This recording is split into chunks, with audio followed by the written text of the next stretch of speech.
Decisions থেকে আমার অত্যন্ত সুন্দরভাবে জন্মদিন সেলিব্রেট করতে আসেন আমার বাড়িতে।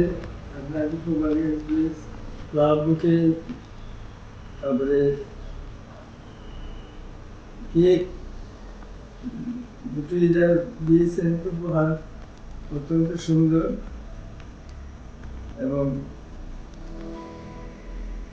একেবারে সেবার একটি আমার নিজেরই মনে হচ্ছে আমি বাচ্চা হয়ে গেছি যে বা বাচ্চার মতো সাজিয়ে দিয়েছেন। অতএব সে টাটা করে বলছিলাম যে আমার 95th বার্থডে সেলিব্রেট করছি আমি, না 5th বার্থডে, মানে এই আর কি।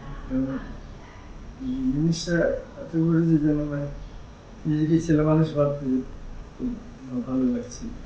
এসএসএনসিকে আন্তরিক ধন্যবাদ, অশেষ ধন্যবাদ।